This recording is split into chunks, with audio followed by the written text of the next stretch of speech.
Asansol municipal corporation के ward number 69 बढ़ाकर के आरा डंगाल में सुबह के वक्त लोग अभी नींद से ठीक से जाग भी नहीं पाए थे कि अचानक देखें कि ज़मीन धंसने लगी और इस ज़मीन धंसने की वजह कर 22 साला नौजवान शाहनवाज ज़मीन में समाने लगा।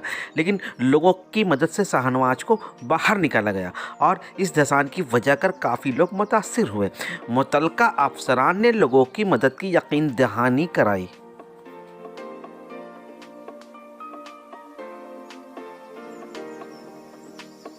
মানে ওটা 70-এর আগে হয়েছে কাজ। আচ্ছা 1970-এর আগে হয়েছে কাজ। তারপরে এটা ভরাট করা হয়নি। তারপরে ভরাট করা হয়নি মানে কি ওটা তারপরে এখানে জনবসতিও বসে গেছে। ভরাট করা একটা প্রবলেম ছিল। আপনি থেকে মেটা লোক ভুয়া গাড়ি। হ্যাঁ যেমন এখানে যদি আমাকে ভরাট করতে হয় ট্রাক কিভাবে ঢুকবে সেটাই বড় কথা। এই স্পেসের অভাবের জন্যই সব প্রবলেম হচ্ছে। তবে আমরা দেখছি কি করা যায়। এখন আপনাদের পক্ষ থেকে একটা অনেকদিন আগে একটা গোটা বরাকরকে একটা নোটিশ দেওয়া হয়েছিল যে অত্যন্ত বিপজ্জনক বলে। তারপরে এই ঘটনা ঘটতে শুরু করেছে, একবার দুবার তিনবার রাস্তাটা ধসেছে। এইটা আগে আড্ডার আন্ডারে ছিল বরাকরটা, রিহ্যাব করানোর ব্যাপারটা। এটা এখন জিআরডি এর আন্ডারে গেছে। তো লাস্ট ইয়ার 2020 সালে পুরো এলাকার সার্ভে হয়েছে, সার্ভে হয়ে এবার এটা অ্যাকশন হয়েছে।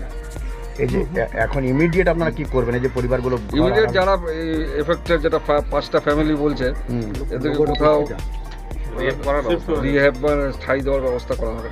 সেটা কতদিনের মধ্যে হতে পারে? সেটা আজকের মধ্যেই যাবে। আজকের মধ্যে হয়ে যাবে। আপনার নামটা sir? Siddharth Das. Thank you. Corona की वबा ने आम लोगों की कमर तोड़ दी है, जिसकी वजह से आमदनी भी काफ़ी मुतासिर हुई है। जिनके पास पैसा है वो तो इलाज करवा रहे हैं, लेकिन जिनके पास पैसा नहीं है उनके लिए इलाज भी मसाइल बन गई है। इन्हीं मसाइल को हल के लिए आज रेल पार्क के यूनाइटेड क्लब में तृणमूल कांग्रेस की जानिब से एक हेल्थ और आई फ्री चेकअप कैंप का इनेकाद किया गया।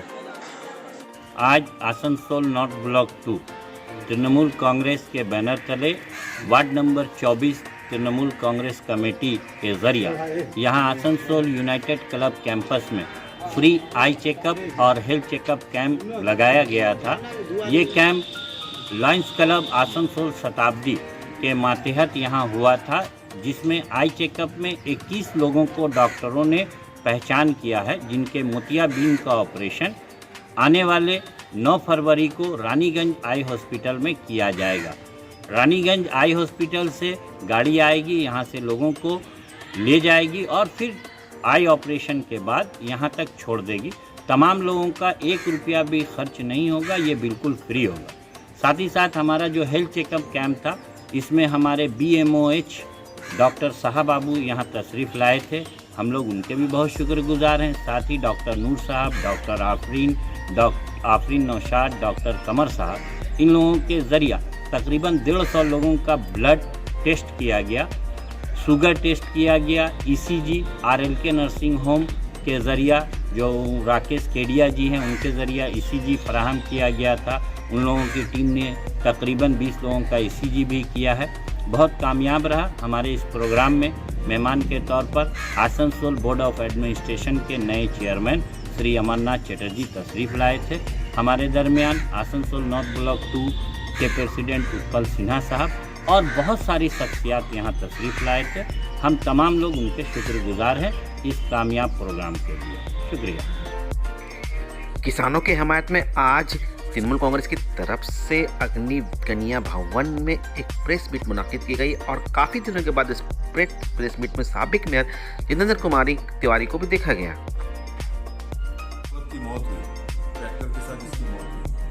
उसके परिवार के बारे में जब आप पता करेंगे तो पता चलेगा कि नई उसकी शादी हुई थी और ऑस्ट्रेलिया से वो यहाँ पर आया था। जो कृषक आंदोलन है उसका साथ देने के लिए आया। उसके दादाजी ने 5 पुस्तकें लिखी, सिखों के लिए 5 धार्मिक पुस्तकें लिखी और वो 5 पुस्तकें आतंकवाद के खिलाफ। आप थोड़ा ध्यान देंगे तो पता चलेगा कि जिस युवक की मौत हुई उस युवक के दादाजी ने 5 पुस्तकें लिखी और वो 5 पुस्तकें 5 धार्मिक पुस्तकें हैं, सिखों की धार्मिक पुस्तकें हैं और वो 5 आतंकवाद के खिलाफ।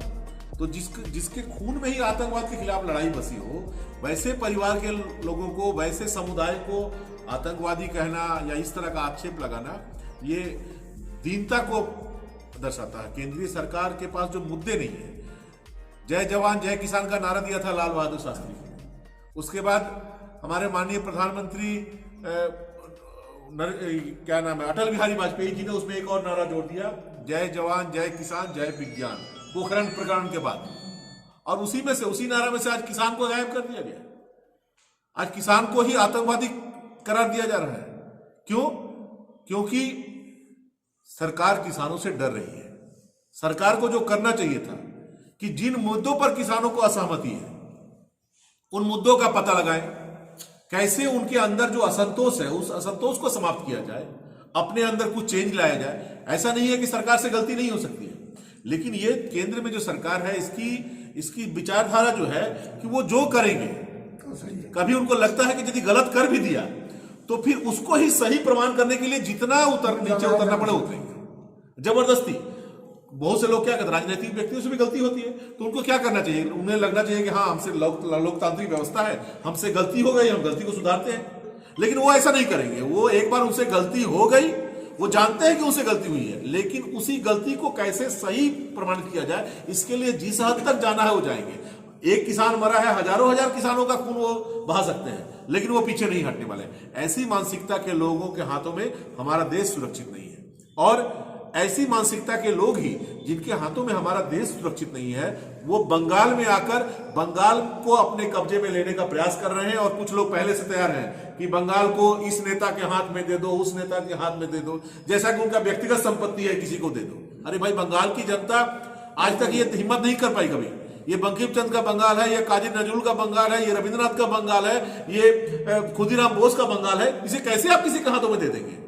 यहाँ की जनता ऐसा कभी बर्दाश्त नहीं करेगी। चुनाव के पहले जगत प्रसाद नड्डा जी, भारतीय जनता पार्टी के अध्यक्ष, वो हमारे बंगाल में आते हैं, किसानों के घर में भोजन करते हैं। बहुत अच्छी बात है, आप भोजन कर सकते हैं, लेकिन किसान के घर में भोजन करने की ये जो घटना है, केवल चुनाव के समय जिस राज्य में चुनाव है वहीं आपको क्यों याद आता है? आप बिहार में जाकर किसान के घर में भोजन क्यों नहीं कर रहे हैं? आप उत्तर प्रदेश में बहुत से किसान है, वहां क्यों नहीं भोजन कर रहे हैं? आप केवल बंगाल में किसानों के घर में आकर भोजन इसलिए कर रहे हैं क्योंकि आपको चुनावी हथकंडा अपनाना है, चुनावी बेहतरी पार करनी है। ये दिखावा है। हम लोगों का अनुरोध है, हमारी पार्टी का अनुरोध है भारतीय जनता पार्टी से कि दिखावे की राजनीति ना करे, जो अंदर है वही बाहर दिखाए। मन में राम बगल में छुरी वाला का हाला मत कीजिए। वो है ना, मन में राम बगल में छुरी, राम राम कह रहे हैं लेकिन अंदर में छुरी है। मौका मिलते ही आप वो छुरी चलाएंगे। ऐसी व्यवस्था राजनीति के अंदर ना हो। जो मन के अंदर हो वही बाहर हो, तो लोगों के लिए निर्णय लेने में सुविधा हो जाती है। वरना लोगों के सामने एक इल्यूजन तैयार किया जाता है, एक भ्रम की स्थिति तैयार की जा रही है। बाहर से कुछ और दिखाया जा रहा है, अंदर में कुछ और है। हमारी पार्टी आने वाले दिनों में भारतीय जनता पार्टी के मन में जो है, या हमारी जो विरोधी शक्तियां हैं, कांग्रेस हो, सीपीएम हो, उनके मन में जो है वो जनता के सामने उसको उजागर कर देगी। जनता को बता देगी कि ये जो कहते हैं इनके कहने में आप विश्वास न करें, इनके मन में दूसरा कुछ चल रहा है। वो जनता के सामने हम लोग ले आएंगे।